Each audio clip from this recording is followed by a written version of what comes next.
Okay, yeah. All right, today we have a Yeah. conversation with Polina. Polina, hello. How are you Yeah, doing? hello. So I would like to start. Great. Yeah, I'd like to start the conversation from asking you about your personal experience. How did you start studying English? What motivated you, and what was your first experience in it? Yeah. Okay.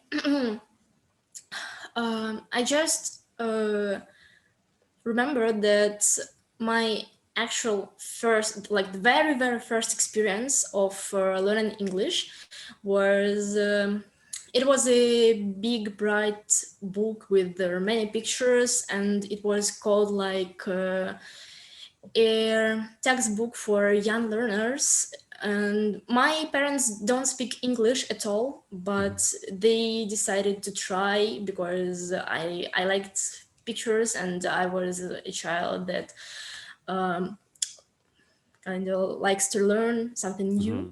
And they tried to attract me to English this way. So, and I was about 5 or 6 years Wow. old when, yeah, when that.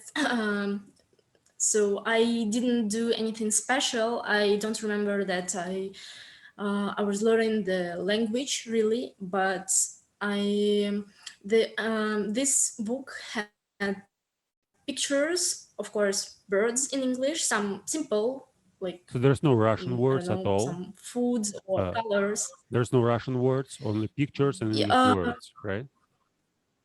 no, In no, the no. book. There was, of course, there was translation as well, and Uh-huh.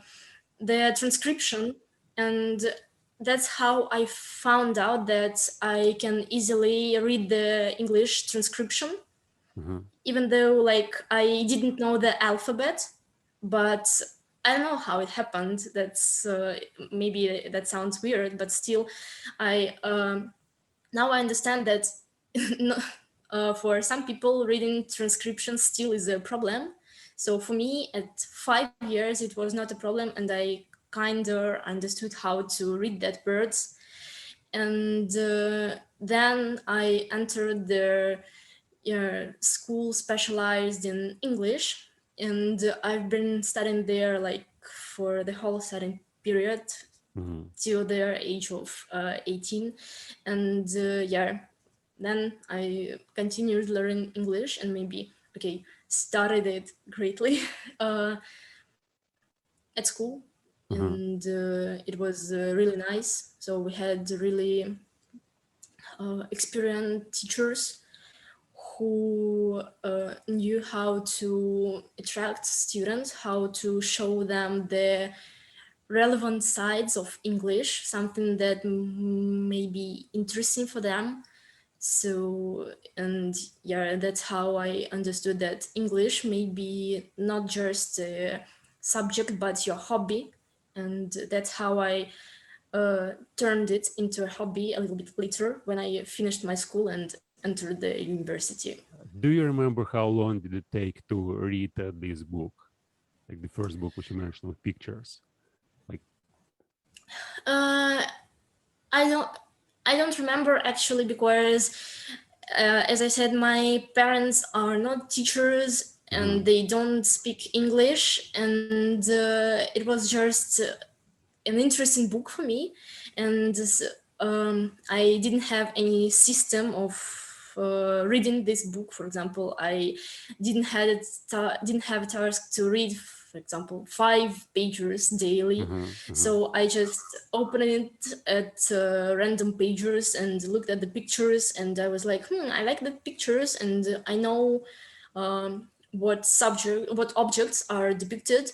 So how, um, how can I name these pictures in English? So yeah, so when you got that was all about my childish curiosity. So so when you got in school, you already knew a little bit, like how to say some words, but you probably didn't have this, grammar and the way how to make sentences and how to speak, right? So how long did it take for you in your school to learn how to speak English, like to feel confident when you? that when you speak? Yeah, that's a good question because um, at the school we didn't have a lot of real speaking practice when we have to, improvise and share our opinion right now, right at the moment. Hmm. What I think really just right now, we had a system with a lot of words with a really big vocabulary for many topics, and then you choose uh, the words or collocations that you like, and maybe that may help you to express your opinion on any point. For example, if it's the topic school, so how Hmm. would you describe your attitude to school? Is it boring? Is it maybe it helps you to learn something, etc. But the first experience of real uh, my okay speaking experience Hmm. was also at school. It was so as our school had some cooperations with the European universities. It sounds weird, but uh, we really had cooperation with the European linguistic universities. So because yeah, there are some people in Europe who are interested in learning Russian So and there are then teaching it. some exchange Yeah, yeah. programs, right?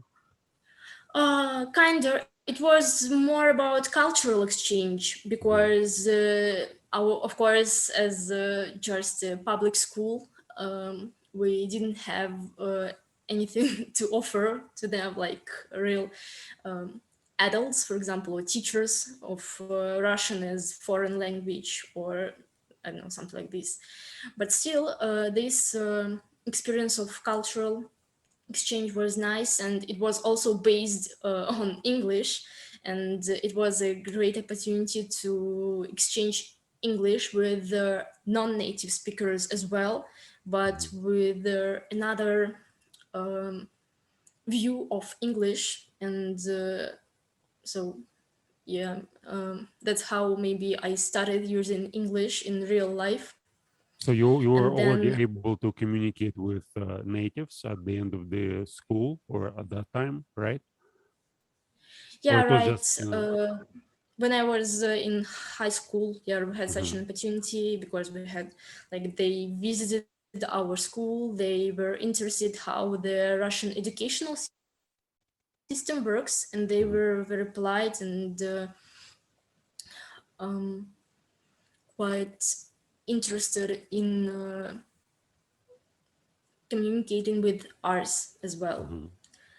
So Were there some special programs in your school, like some grammar programs, or tell more about the way how you studied at school, and perhaps probably how it um, then became different from university. yeah, okay. So I actually can't say that we really had a super special program of learning grammar. It Hmm. was based on learning by heart, some rules as well connected with the tenses mostly. Hmm. But still, we had we had a lot of practice, and we were learned how to use grammar in our um, speech and in our in Maybe our right. sentences. Hmm. Okay, Hmm. yeah, when we write. um, so it was not about doing exercises that are most of the time out of the context, and you really don't understand what you should write down here because you see just one sentence. You don't know their history, you don't know, you don't get even their idea what's the matter of this sentence. Hmm. And when you try to introduce new grammar new grammar rule, for example, new grammar um, thing, okay, new grammar stuff in your speech.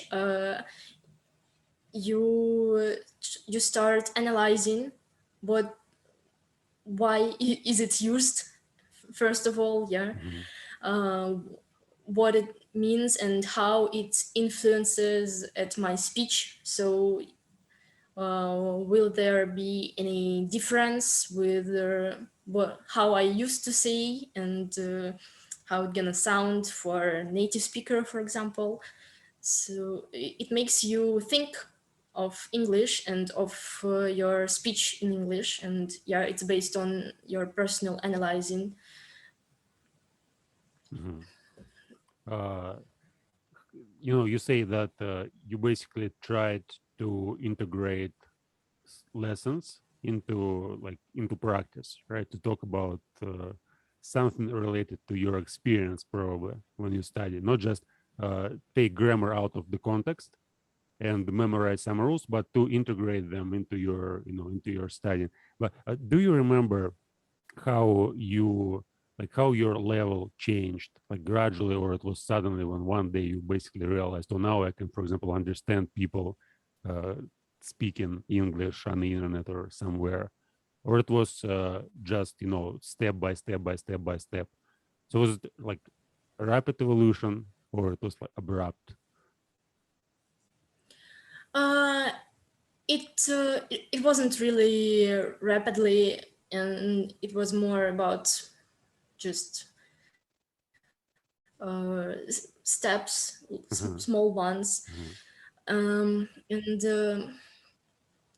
I had a real problem with listening. Like I, in high school, when I started to really analyze my level of English, I realized that I can speak, but most of the time I really don't understand what uh-huh, others say, what especially when we talk about native speakers or when we talk about fluent speakers. For example, if you turn on YouTube or I know even in Insta, some social nets, so it's easy to understand your classmates, for example, because they have pretty the same level uh-huh, and you have your common Russian accent. So but uh-huh, when you have to face other accents, even British ones, so when you have to um, not to communicate but to listen to, or example, for example, if you watch the movie and you realize that not all the words are clear for you, uh-huh. so English becomes a problem and you start feeling really anxious that you don't understand anything and how you should what you should do right now. So So what did you uh, do like to get through this struggle with listening? Like just listening more and more, or what was your way of coping with that? um, yeah, it was mostly connected with the practice. Uh-huh, So I, first of all, I accepted that my English is not perfect and it's okay to, it's not really scary to not to understand everything, like uh-huh, it's okay. uh-huh, So it makes all the, you know, frames in your mind to fall and you feel again ready to learn and develop and so become better. And then I decided to focus on the materials. If we talk about media materials, it's like podcasts or videos with their language level that is pretty close to mine. uh-huh, So it's okay if you have, for example, upper intermediate level to not to understand their advanced or the level of native speakers, because of course their English is much better and their vocabulary is better, they use more words, they speak uh, rapidly, and uh-huh. so try to find something of your level and focus on this. And when you understand that you understand everything, so that you get everything from their speech, then you can easily move on and try something harder, so and learn more Yeah, words, more I language. actually did exactly the opposite. So for me, I remember in 2016, I started visiting an English speaking club and I couldn't talk at all. I could understand a little bit what people were saying, but mostly I couldn't really say anything. Or I could say, but it was grammatically just incomprehensible. But later, I discovered some channels on YouTube. One of them was AJ Hawk, and he speaks very slowly and he articulates every word. And when I realized that I could understand him, I was thinking, "Wow, that's so great! I now I can listen to everybody." And then I jumped on and started listening some lectures, and I realized that I understand only 20%. Like AJ Hawk, I understood everything, but he speaks mostly about language. And then I decided to watch Jordan Peterson. And at that time, he wasn't popular at all. It was the beginning of 2017. And I did the following. I committed myself to listen 1 hour every day, even though I could understand only like 20 or 30% of whatever he was saying, whatever he was talking about. But then after like a month, I realized that after I watched the entire course of lectures, I realized that I now can understand like 50%. And then I started like thinking in English. So I decided to stop thinking Russian at all and shifted my mind totally to English. And after half a year, I rewatched the same lectures and I could understand everything. And this was so, so fascinating. Like one time you watch, you understand only 50%. And after half a year, you do certain practices and you understand everything. That's wow, this is so nice. Tell me more, like 2 years ago you started running a speaking club, right, at Plekhanov Yep. Yeah. University. Like tell me more how this experience changed your understanding of the language, and how did it make you think about the language in general. Well, I'm not sure that it changed really Mm-hmm. my attitude to the language, but maybe it made me sure that any language that is open to everybody, like that everybody can speak foreign language, can learn it if they want, Mm-hmm. of course. Yeah, this is. Because I during this time I've seen many people who like came to club and they were like, oh no, I can't speak English at all, like I know some words, but still I'm not sure that I'm ready, that I can be the member of the club, my language is not that good. And Mm-hmm. I always answer such people, just try. Like, we don't blame anybody for making mistakes or for some issues with trying to express your opinion. So it's okay. It's just their terms of practice. Mm-hmm. And then these people, when they start feeling more confident, their English becomes much better, like right at the moment, because Mm-hmm. uh, people you people are tend to um, think worse of themselves and of their skills, and that's how they you know forbid themselves to speak English. And when they, I don't know, some people say that also me as the host is the example for them, that, Mm-hmm. and so then when they have such a space, when nobody blames them, so they really open their, like, um, what they really can do right now, and that's how they open their ability to grow, to move on, to become better. Mm-hmm. So, and I still believe that English is okay. Uh, is not the best, but one of the best languages to start your list of foreign languages that you List? have Do you, learned, do you have a big list, because by the way? Like, do you have a big list of languages you want to learn? um, I okay, now I have two languages, like just English and French, Uh-huh. but also I started learning Spanish as well, but I just paused it because Yeah, lack of but they're time. basically like English, And French and Spanish. They're the same family, right? They have very like they have many similarities, and it's not like learning Chinese or Arabic or any language like that. yeah, but maybe I mean that even by the way, English and French are from their different families. Still, they're from their different groups. Yeah, Yeah. but like So okay, go on.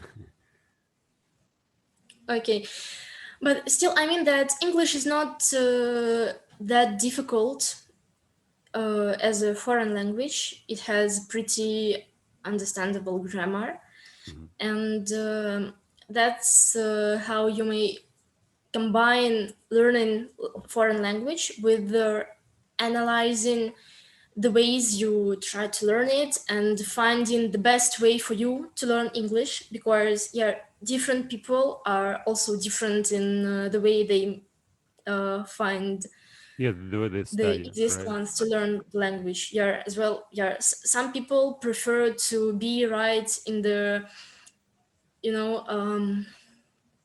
in the middle of the language area, like Uh-huh. when they're in, if they're learning English, they're like settled in England, yeah, with their no skills at all, Oh, and it's like they start to communicate with, yeah, it's like with their swim or sink, like the metaphor. So yeah, you go there. exactly. Hmm. So, and for some people, like on the opposite, it's the best way to learn language, because they can't learn it that fast, and it may make them more stressful about their skills, and it may um, deprive them any motivation to learn this language, because oh my god, I don't understand anything, I won't understand anything in the future, like, Hmm. so. To which And here type do as English, you belong? I think that I belong actually to the second type. For me, it's much easier to prepare a little Hmm. bit, Hmm. to get some confidence in my skills, and then yeah, to start challenging myself with the Hmm. speaking, with the communicating with native speakers, with the listening as well. Yeah, going forward and forward. Yeah, how much do you prepare for a speaking club, and how do you prepare? What are you doing? Um, Actually, for hosting one meeting, I have to come up with the plan of the meeting. Hmm. At first, it took me about 2 or 3 days, because I create their activities and games for the club from nothing. Is it always So I different, or tried. you have the same like the same system or whatever just for every meeting, or you try to No, change it every time? um, I have. Okay, I have the plan connected mode with the dynamic of the meeting. Uh-huh. Like I mix group activities with personal activities. So, but still the types of activities are different from meeting to meeting, and yeah, the um, themes we discuss are also different. Hmm. So at first, when I just became the host, it took me a couple of days to create their complete final plan for the meeting. And now it takes me, I don't know, maybe an hour. Yeah, Mm-hmm. because I have experience. I have um, an archive with different types of activities. I know how to combine them. I know which topics are more interesting for people, which topics are less interesting. So, and yeah, I know how to use it and how it works. So, Now but it's you much choose easier.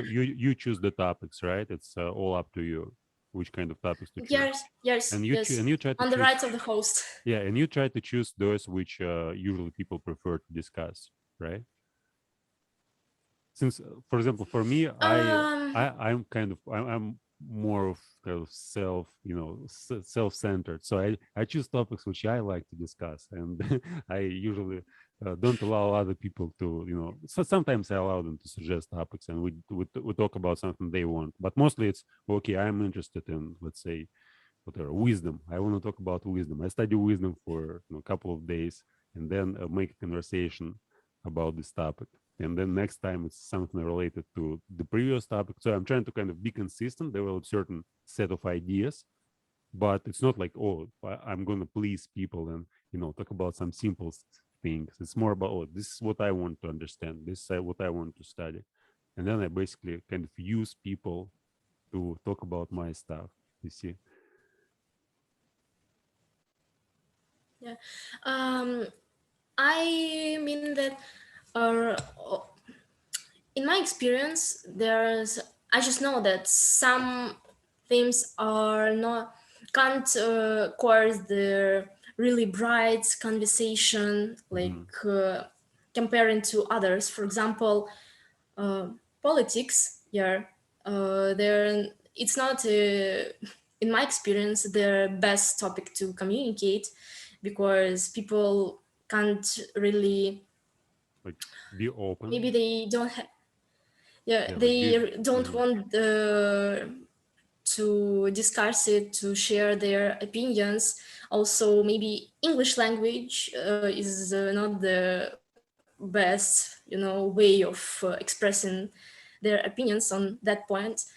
But still, the main rule of choosing the topic for me is my personal ability to say something Mhm. on this point, because I understand that if people are not really ready right now, maybe they don't think at first that this theme is really nice to discuss right now. Maybe they are not in the mood.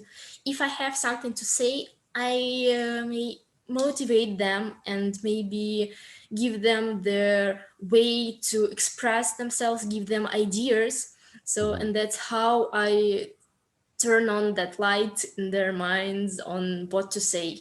If I don't have this understanding, I can't rule them anyhow. I can't run the meeting Yeah.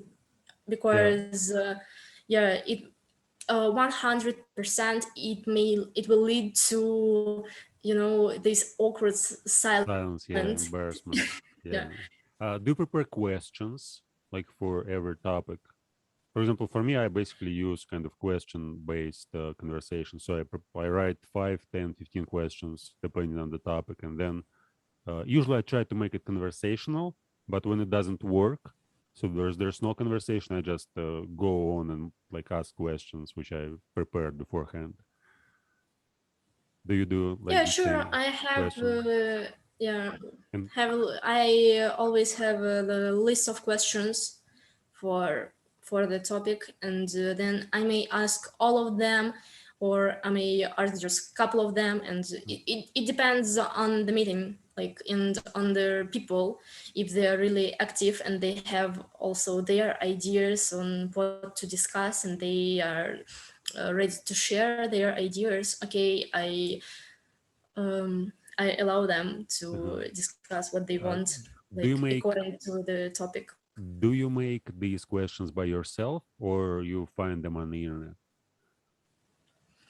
Most of the time, I'm surfing the internet, like I'm searching on the websites with some um, speaking questions, something like Mm-hmm. that. And of course, I look through them on the point whether I sometimes I simply don't like the question. Like I like their idea, I understand what this question is about, but I don't like how it's built and how it sounds, and I just do the make their common question, but in other words, yeah, something like this. Mm-hmm. Okay. So let's actually talk a little bit about grammar in general. Like, do you think there's some best way of studying grammar? Like, and if there is, what is it? You already Um, mentioned at the beginning, at school you studied, like you try to integrate those rules which you studied in your, like in certain context. But what I'm asking now, it's mostly like, are there some books which you enjoyed? Like, some people talk this book is the best book, or other people say this book is the best book, or some people say there's certain, strategy how you may learn grammar, just studying first times, tenses, and then going and studying, phrasal verbs, irregular verbs, etc. Oh,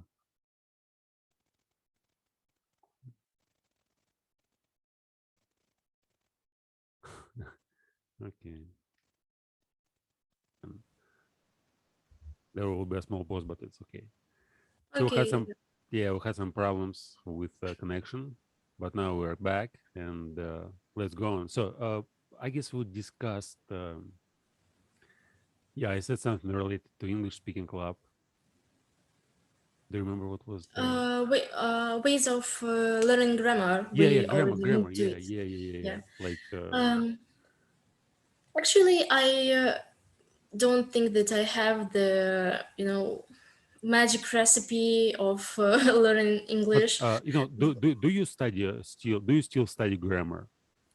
Um, of course, yeah, Uh, tell because if tell me you tell me how like tell me how are you doing that? Like, what exactly do you study? What do you read? And like, um, now my personal study is based on experience. Like I try to read the English literature in original language. so you don't study And grammar, you just read original books, right?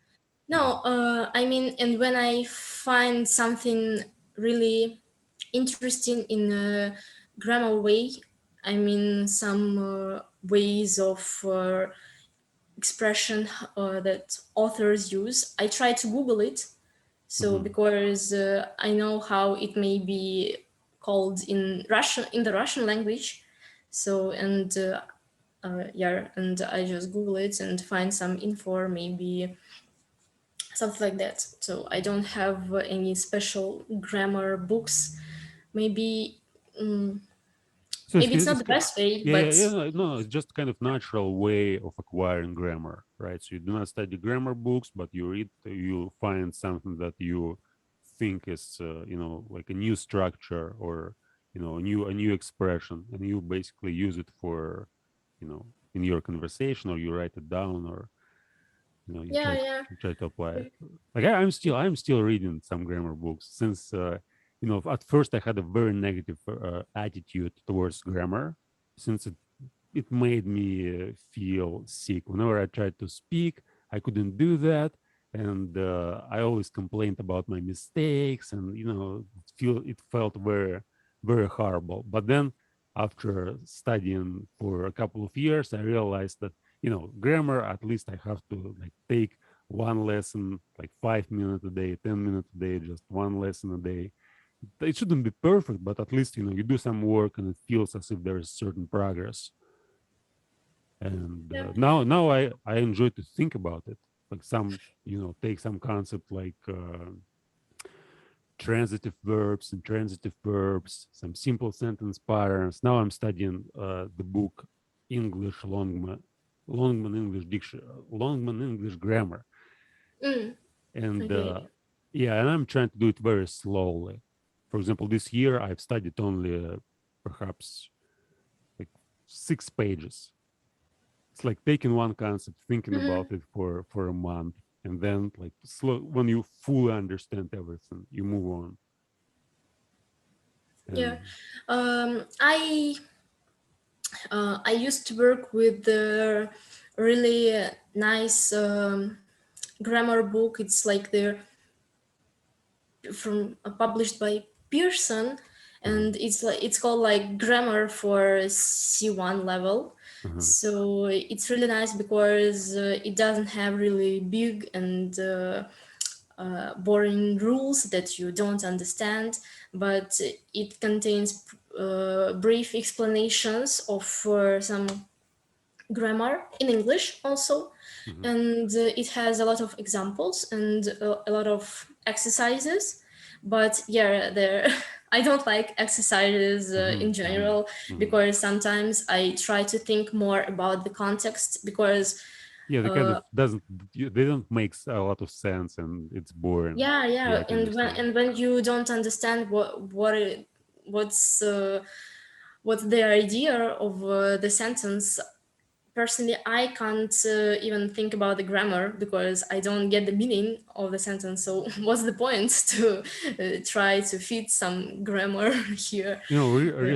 recently I tried like I started taking some concepts from the book and using them to develop topics which I discussed at the speaking club. So we discuss, for example, again, freedom, and I take one rule and I try to make all examples related to this rule using some idioms related to the concept, and it helps me to develop the idea and also kind of develop grammar to make some patterns to understand better the structure Actually, of the. that's a good approach. I would take a note to that because Mhm. yeah, before I used to look for some vocabulary Yeah. connected with the Yes. concept Yeah. meaning, Some and idioms or metaphors, right? yeah, But yeah, yeah, but and then with you. the ideas how to integrate it into the meeting to make it not a lesson with the list of words and Yeah, yeah. their But there may be just one example, like simple sentence, right? There are some like a subject verb, complement, a subject verb, a direct object, indirect object. You make one sentence, you take some idiom, put it in this sentence, and then it helps you to explain the topic, and it also helps you to like describe the basic structure. And then you, once again, it's not like lots of rules, like it takes just few minutes, maybe 5 minutes, but then yeah. there's something that you like, you work on it and it kind of sticks to your brain and you may remember it for, forever. Also, yeah, by the way, working with the idioms and adding them to the meeting, for me it's kind of challenging because people start asking like, do we have the analog in Russian? And I was just Uh-huh. like, I don't know, it's not the Russian club, it's English club. Yeah. Or they started asking questions, and that's on the one hand it's great because you feel that it's maybe a challenging material for them because it's kind of new, but they are interested because they ask questions, so there is something that they want to learn more about the things you talk about. And on the other side you just have to be prepared for this, so and like expect some questions. Uh-huh. Do you allow people to speak Russian at your speaking club? Like when they say something like, "Oh, I forgot how to say it in English," and then they speak Russian, and somebody helps them saying how to say it in English. Like, do you allow such kind of things? Um, Actually, I ask people to forget about Russian Uh-huh. during the meeting Uh-huh. and try to challenge themselves, like try to turn on your body language. Just come on, remember all the synonyms. I'm sure Hmm. that they have, but that's maybe based on my personal life love to different challengers here, to challenge in my experience, and not all the people like it. And as my goal number one during the meetings is to make people feel comfortable and to uh, build this connection between English and feeling comfortable. Hmm. So if they find that adding some switching to Russian makes them comfortable, if they feel stressed about their disability to express themselves just So for one you're okay. moment. You're okay So with it's that. okay. Of course, Hmm. I won't kick them out of the meeting, something, or I don't know, tell off or something like this. It's their human right. So that's the way as yeah, that's the way how they learn English. So why Yeah, not? but in my opinion, it's actually doesn't work. Like I see that people who ask to translate certain words from Russian, I always start talking about you can't actually study English through Russian, so you have to learn to speak English without this intermediate language. And if you can describe it in, if you think in Russian and then translate it in English, you can't actually have a real conversation. It's impossible. If you can't express it, just don't talk about it. So if you came to discuss a certain topic and you try to say something and you can't say it, just listen, just try to understand other people. So it's just kind of my experience. But I find it annoying when people start, especially when everybody just, not everybody, but many people start using Russian language and it interrupts the kind of natural flow of conversation. And then everybody starts following them. One person said in Russian, another person looks at this person and also repeats the same behavior. But yeah, I think it's I don't of course cry and say, oh, you shouldn't talk. It's just okay, okay, guys, just try to avoid this, please. Like do some do something to not do. Tell me about your teachers. Like, do you remember your first teacher or other teachers? Um, What the impact they had on your language, on yeah, you? I remember my school teacher. Actually, yeah, it was a great luck that I had only one and really excellent teacher during my school period. So it was a woman of the age of my mom. So it Hmm. maybe helped me as well, yeah, to associate her somehow with my mom as well, with the close person. And she was really polite. I think actually she still works at this school, I know, and she's a real professional in working with children. So I remember that she knew how to uh, motivate us to do different things, to do different exercises, for example, how to attract us to English, how to be on their same wave with ours. So Hmm. she always tried to be like to keep being interested in our life Hmm. even out of the school. So and that's how maybe she tried to attract us to English. So she also asked us to express our opinion on some points, our personal honest opinion, yeah, on different things. Hmm. Do you think that teachers play the huge role in studying? So, for example, somebody who comes, one school, we may have the same capacities for studying a foreign language, but somebody who has a like very professional teacher actually may learn language, whereas somebody who has a bad teacher may never be able to develop an interest. Like Uh, how important is the role of the teacher in studying? I think that the teacher's role is like vitally important if Hmm. you have such a teacher in your life, if you don't learn the language by yourself only. But some people do this. I know it's quite hard. I find it quite hard, but still. Because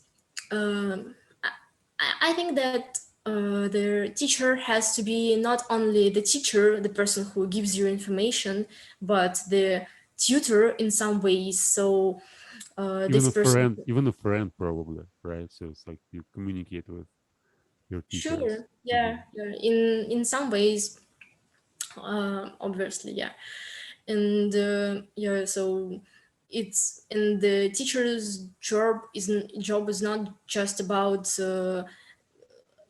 following the textbook and giving the homework. It's about trying to find the personal approach to every student and try to motivate them to do something when they're in learning English or when they're out of their classroom. That's also a problem of some teachers when they're so into their subject and when you join the classroom you're like, oh my god, it's really interesting. But then when you go out you lose all your motivation. You're like, okay, go next. Hmm. So that's yeah, and that's maybe about the friend connection with the teacher. It's, as you mentioned, I think it's also important because it means that you trust this person, and it means that you're not afraid to make mistakes Hmm. when this person sees you or listens to you, or ask questions or ask some questions that are not quite connected with the topic you've been talking about or something. Maybe it's really something far from English, but if you ask right this person, it maybe, I don't know, maybe it's important for you and it may influence your learning of way of learning English anyhow. So yeah, the I think that the role of teacher is maybe even underrated in our educational system because I my okay, this my opinion is based on what I see in public schools, like what teachers and the teachers, they can't motivate students if they also don't have their motivation, like to do something special for Hmm. students. And yeah, that's why I think that it's underrated. Hmm. So I've noticed that some people they can learn with a teacher, and it may be a really like an interesting experience. But after, like, for example, you're in a school, you study with a teacher, but then you finish school and you drop studying, you just stop it. So they can learn with a teacher when somebody helps, when somebody motivates them, but then as soon as there is no teacher, there's no studying. And I was thinking that kind of the best teacher, it's someone who makes you study yourself, so kind of teaches you to be independent, or to learn being like not dependent on any teachers, to learn to search certain information which you need. And by the way, you referred to education. Like, can we talk a little bit more about education in general, not only about English education, but what are your thoughts on education, our educational system? Um, okay, I think that it's quite bearable. Okay, so Hmm. it's not the worst one, but it could be much better if there were more initiative or more open-minded people who are in charge of, yeah, creating our educational system and changing it. And who are those people, by the way? Are they some kind of government officials or, scientists, or who are they? I think that it's more about in some ways it's more about project management, if we can call it Uh-huh. this way, Oh, kind because of, yeah. it may look pretty, and also, yeah, our educational system looks really pretty on paper, like when it's just with all its descriptions of the program, of their rating system, how it can be rated, etc., etc. But it doesn't work in real life, because it's created by people who are good at theory, but not by people who are good at practice and who are really interested in the practice side of everything. Mhm. So maybe I think that it should be created by people who used to be teachers Mhm. before, like, but not that much ago, or not that much time ago. So, for Mhm. example, they used to be teachers, like, and Yesterday. they just Yes, finished yes. their teacher career, yeah, and now they just not go on retirement. They're not retired, but they continue in in governmental and in government, and creating, in perfecting educational system. Yeah, now there's a kind of rapid growth of online education. So you go on the internet and you may find all sorts of courses and, books and basically everything. So you may like you may study any subject by making YouTube videos about this subject and communicating with people who study the same subject. And so my question is, like, what do you think about the future of online education versus like school education? Will they kind of collaborate, or maybe online education in like 10, 15, 20 years will destroy school education completely? Because who wants to study at school if you might go faster and get more like better experience through studying at the internet on the internet? Um, I think that now online education looks really impressive, and there are a lot of like tons of different online products connected to education in any ways. But in my personal experience, online education is just another form of self-education. Yeah. It's just an interpretation of, going to a library, reading a book, and something like this. You don't have your book, you don't have the library, you have your laptop, and you have the videos, or you have your online tutor. So it, I think that it won't replace real life, just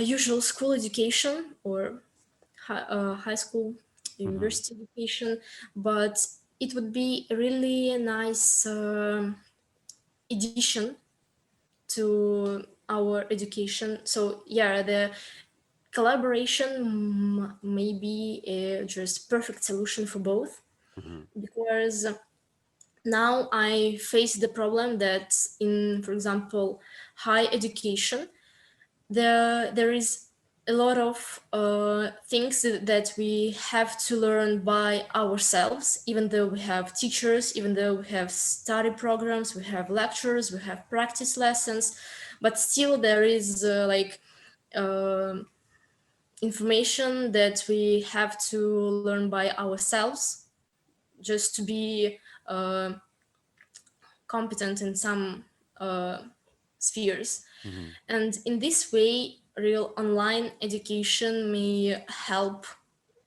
may really help, Uh-huh. because yeah, you are not alone in your questions on the points that you're learning. So you have the um, you face the different approach of learning as well, because you have the different lecturer, or you just have the different source of getting information. Yeah, and usually, like in online education, for example, now it seems that people are mad about creating artificial intelligence. So there's everywhere making robots and making some deep learning, and it seems that in the future, let's suppose that this is going to be successful, and in 5, 10, 15 years, they'll create robots who will be able to teach anybody anything as quickly as possible. And these robots will be so much better than real teachers that no one will want to send their children in school when you may just put a child at the computer. And it's like, when now it seems parents put children at TV sets, and children watch some movie like cartoons, movies, etc. But imagine that you have a computer, you put a child in front of it, and a child learns like any subject like in a year, like math. In a year you are advanced in math at the same level as people usually learn during the entire school period. So I think it will be very hard for schools and for real teachers to compete with such systems, like with artificial intelligence. And Um, I can't agree with you uh-huh, completely uh-huh, because I tend to believe that people really like to romanticize this all IT sphere, big data, uh-huh, artificial intelligence, etc., etc. Because really, if we go deeper in these points, we find out that it's not that developed as people think of it. uh-huh, uh-huh. And there is one thing that artificial intelligence will never have. This thing What is is it? Consciousness? empathy. Empathy. Why So, not? Why not? Why do you think it's impossible to teach an artificial intelligence feel empathy? because that's, Do you think it's I uniquely believe that human? Do you think it's empathy. uniquely Uh, human trait? Like only humans have empathy? No robots can really learn it or acquire. I No. think that only um, only yeah, humans or animals in some ways they don't Mm-hmm. have the empathy like people do, but also our empathy is based on the like biologically in our need to survive. So Mm-hmm. that's why we have to identify what's going on. And so uh, it's like it's about our roots, and Mm-hmm. the computer has never had the um, reason to think of its surviving, so it will never have the Yeah, empathy but in this. but That's not about the things that we can learn, because also yeah, it's um, for example, it's intuitive. It's more autistic intuitive. people, Uh-huh. they have issues with the empathy, and but they're really, really good at learning, Uh-huh. some of them, but Uh-huh. still they can't learn the empathy. So Uh-huh. but even though they are like human beings, and what we how we can discard the possibility of computers or on learning the Well, empathy. perhaps they may simulate empathy, and for example, you have your phone. But yeah, the point basically is that you have your phone now, and there's all sorts of information comes from your phone, so you have to interact with this information. And basically, well, I don't know how much everyone is in control of what gets in and what gets out, but essentially imagine that there's kind of a teacher phone, and it knows exactly what you need. It knows exactly what you want, and it gives you it pushes you to a certain direction. For example, if you need to study math, you tune this like phone, and all information which comes to you, it's like your phone interacts with you in a way that you always find something that you need exactly at this particular moment, and it's more interactive than human to human interaction, because human to human, like, yeah, it's good, but uh it's like with artificial intelligence, maybe kind of perfect. Like, it's not just good. It's like you start, uh, let's suppose there's some chatbot, uh, when a computer can talk to you and you start talking and it understands you, like everything you say. It knows exactly what you're going to say. It knows exactly what tell to you. It knows exactly what kind of information you're looking for. It knows exactly, like, it doesn't know actually, but it makes you feel as if it knows what you feel, what you want to like get, understand, whatever. But anyway, yeah, let's get a little bit back to English. Is there something that you don't like about the language? Hmm, that's a good question. Um, I think that I should think a little bit Hmm. because, Okay. yeah, actually, as I'm head in the club, it's my job to show that the good sides of the Hmm. language, to Hmm. attract people, yeah, to show them that the language is not that scary. But what about bad sides that I don't like? I found it. Yeah, Hmm. I'm not sure that I like the diversion, the strict diversion when you're learning English as the foreign language between, for example, British English and American one. Yeah. Yeah. And so, because so obviously, we get information about English not only from the textbooks and from the teacher, if we have one, but from other sources. And in these sources, yeah, you may meet both, like, and also Australian English and many others. Yeah. And Indian English is also quite popular, especially on the internet. There's so many chats you may go and talk to Indians, and yeah, exactly. yeah. And then when you go back to the place where you learn English, yeah, to school, for example, and you hear that you have to divide it. So there is like American English and English, British English, and other English.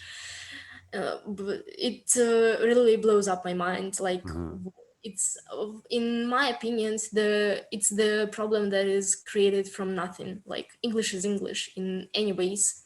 Yeah, but So it seems that this problem comes out only when you like learn language, right? When you interact with somebody from America or from England or from Australia, they don't ask you like you have to speak like like yeah, but with sometimes our they RP simply accent. they sometimes they just don't understand you when you try Uh-huh. to express something really easy, because they used to express it another way.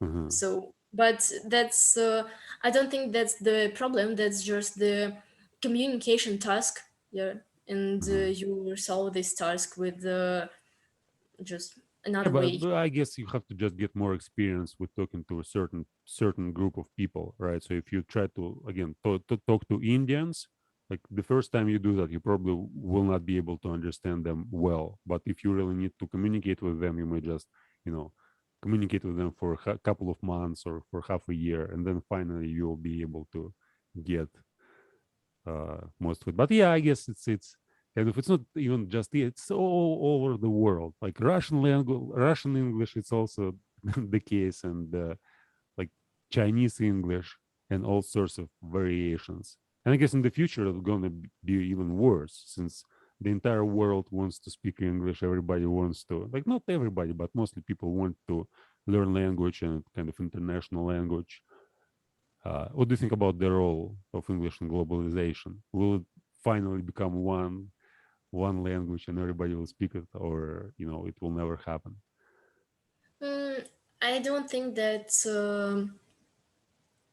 it will lead to something like that, yeah, to the unite language and common things, because also any language faces like not only the way we speak, Mm-hmm. the native speakers here they talked, but the way the people of this nationality, for example, think.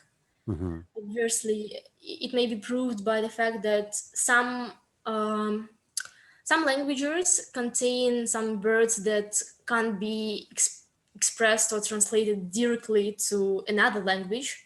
Hmm. So just because of different ways of thinking of different people. So, Hmm. and that's why we still have different languages. We still didn't came to the conclusion to choose one language. And also, I think it's the question of it's not like the completely political question, but Hmm. if we choose the, for example, English language here as the language for all the people here all over the world, Hmm. may mean that like native English speakers are like better than others. Yeah, but for at the beginning, probably yes. But in the future, like try to think about it in a more kind of long term. So now, and it's not about choosing. It's not like, oh, okay, let's all governments decide that we have to speak English. It's like everybody wants to speak it, and everybody has an access to the internet. Maybe not everybody, but in the future, I guess the entire globe will be connected to the internet. And if you have the internet, you basically can learn even on your own without any teacher to speak English. Not in like few months or even a few years, but in 5, 10 years. And it's now quite obvious that you have certain privileges which somebody who doesn't speak English doesn't have. And yeah, the idea is that people just will naturally develop this desire to learn English, maybe as a foreign language, as a second language. But the point, like at the end, like in like maybe 100 years, maybe 200 years, it's kind of will dominate all other languages. But then, if everybody speaks English, what's the point to learn another language? You see, I don't know. It's just kind of thought experiment, but That it seems very plausible. people really want to learn English, but as their second language, for example, or third language. Not they don't want it to be their native language. Hmm. They don't want to be the English, so Hmm. that's why it can't be their the only one language Yeah. for all the countries. Now I prefer to use such adjective like the first, the second. I don't use native language because for me it seems that at any moment you can change your thinking. Even if, like in my experience, I started studying language around 30 years, like when I was 30. I didn't study English at school. I didn't study it like in my early age. But then at one moment I decided to just, I started studying, then I changed my thinking.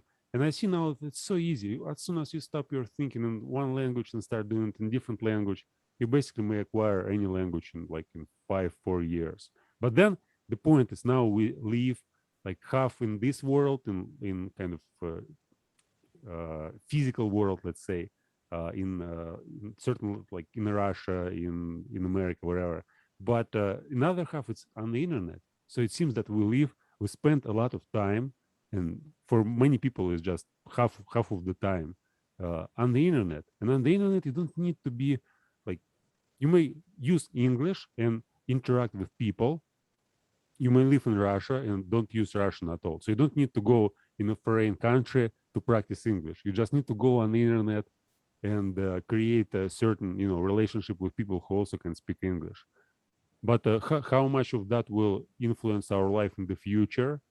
Like if imagine that people spend ten hours every day on the internet. Like, do you need to use your first language or native language, or you may just learn, let's say, the most common international language and use it and get all information which you need for your life in this language. I think that you're, of course, you have the right to discuss in this way, but it's easier for you as the fluent speaker. Uh-huh. So when you're just learning, when you're just starting to learn any language, you can't be there like it's not the vital part of your life. So as and that's why, of course, you prefer using your first language where you're Hmm. fluent and you're uh, confident that you understand their everything when you speak it, comparing to the language that you just started and you are not sure that you will continue it, for example, tomorrow, something like Hmm. this.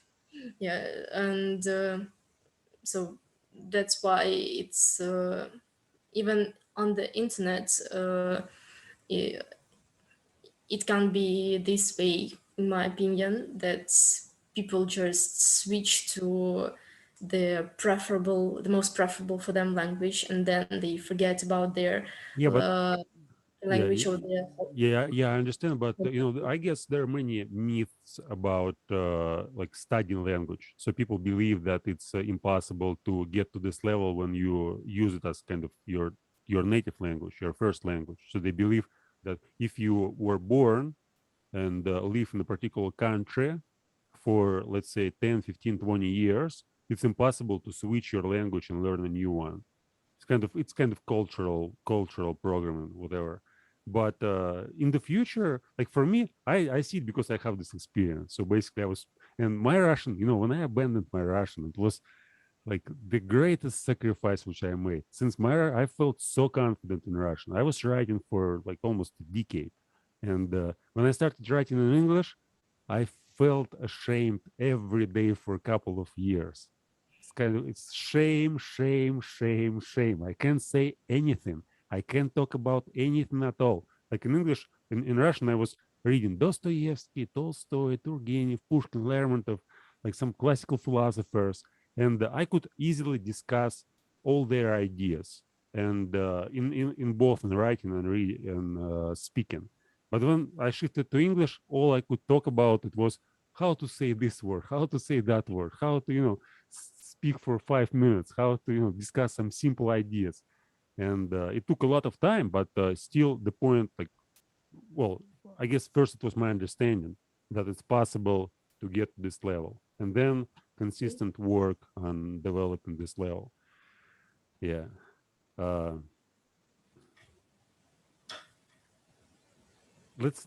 I guess we have a little, like just one more question since we are talking for 90 minutes already. I'd like to ask about the content. Like, what kind of content do you usually consume on the internet, and maybe some books? And what would you recommend to read or watch to other people who want to get a good level? um, well, I think that also to okay, let it be like this. I don't have the goal to become really fluent and But you're in already English fluent. Come by. on, you're already Okay, fluent. maybe, yeah, maybe it's much easier for me because I okay, the most part of my uh, English learning was out of the social media. So social medias was not that popular when Uh-huh. I started learning English, and when I was continuing learning it. So maybe that's why I can't really recommend something special for people who just started their way of learning English. But I consume something that helps me to combine like joy with education. Hmm. So I follow some people, I mean, on YouTube or on Instagram, anywhere. Uh, What are your favorite they really like what are in your favorite English YouTube channels, like English YouTube channels? YouTube channels. Yeah. They are mostly about channels of comedians, like stand-up Oh, comedy. okay. Do you watch Yeah. Joe Rogan, like Joe Rogan podcast? Uh, Actually, no. No? I like more classics like George Carlin. Oh, Yes, okay. Yeah, I got it. and yeah, it helps me to combine joy from watching something that attractive for Uh-huh. me. with learning English, with practicing it. Maybe I don't have the goal to really learn something new from this video, but I uh-huh. have the goal to keep practicing, to Yeah, and get listen to just speech. get this experience, right? Yeah, Like if you sure. enjoy. Yeah, I feel Carlin uses so much profanity. I don't like to, you know, it definitely makes me like, you know, changes my language in a way which I don't like to change. Yeah. Um, How about but book? still, he's pretty Yeah, funny. yeah, yeah. He's Yeah. funny. I agree. But Okay. And yeah, also, I tried to use some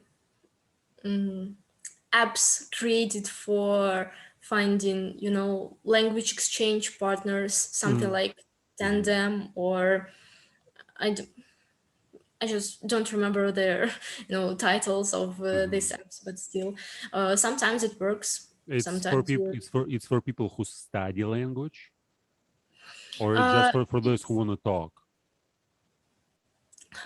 It may be both. It depends on your personal goals. If you want Mm-hmm. just to talk, for example, it's like my case. If I want just to talk here, I find the person and I talk. But also, there are people who are ready to help you to study. So they are native speakers and they have experience in. You're giving you the tips, Mm-hmm. checking your maybe common mistakes in Is your speech or is something it like this. is it And free? Is it free? yeah, it's free Uh-huh. because these people Why don't why teach do they you do in why do general, they don't educate you. but They why do they do that? What's their motivation? Because they like to help people. Just And kind of what's the word? What's the word? I forgot the word. Like when you help people, not charity, but yeah, no, it's maybe, but also they get something from you because they may ask you some questions, and uh, they get to know you, so they're uh-huh. like So and basically you. just communication, just interacting Yeah, with it's other also another people. form of communication, but with checking the mistakes, Yeah, with and you also like if you're a native speaker, you feel confident, and it makes you like feel like as if you do something useful for others. Kind of sure, display. yeah, yeah, Yeah, it's a exactly. good feeling. All right. So uh, I said it was the last question, but actually I have one more. Just three reasons to study language, like the most important reasons for you to study language. Um, okay, uh, the first one, let it be just just to become smarter, Uh-huh. Yeah. the Okay. more information you consume and analyze in your life, the more experience you have in general, and the more opinions you can make. So it's also connected with the language, in my opinion. So when you start learning a language, it's also about analyzing. It's about maybe exploring yourself as well, your skills, your abilities, your strong and weak points. Yeah, the second one is connected with the. Okay, it may be um, relevant for people who also are interested in different cultures and nationalities, Uh-huh. because I believe that learning a language is the best way to understand someone's culture Uh-huh. and someone's way of thinking. Yeah, it's expressed also in a linguistic way as different idioms and ways of communication, but also yeah, it shows itself in different ways, which you explore when you've learned the language and Yeah. you So can basically, speak fluently. broaden your education, like studying experience of other cultures and other people. Just learn to think. Like the first way, it's like what you said. The first, like studying language to develop your intelligence, but the second one is kind of develop your psychological horizons, or yeah, something like that. Yeah, Uh-huh. something like that. Yeah, the third. What's the third? Okay, let the third be. Um, the third is about the opportunities Uh-huh. because foreign language sometimes, yeah, really gives you more opportunities in your life. It's not about traveling, the obvious, like the most obvious one, but about career as well, even about some spheres that can't be connected at first sight. For example, I started learning like programming, and Uh-huh. I found out that most of the comments are written in English. And even though I don't remember all the comments, as I'm just the beginner, but I know them and I can easily read the code because and So because you know the it's language. saying, yeah, Mm-hmm. because yes, because the comments are in English and I understand them. So that's how it turned out that, yeah, English is connected with IT and programming. So, and it can be with any other language and any other sphere of life and So you basically mm, don't you don't know what expects you right in the future, but English gives you more opportunities to find some right thing which then may be helpful and which you would not get if you don't know the language, right? sure, yeah, Okay, okay. there's So I no yeah doubt in this point. yeah, Paulina, thank you so much for a conversation. I appreciate that you found time. I guess we're going to stop here. If you want to say something, say it right now. Okay, I just want to thank you as well for the invitation. I really enjoyed the conversation. Thank you so much, and yeah, I hope that you find more people and more experiences with your podcast. Yeah, thank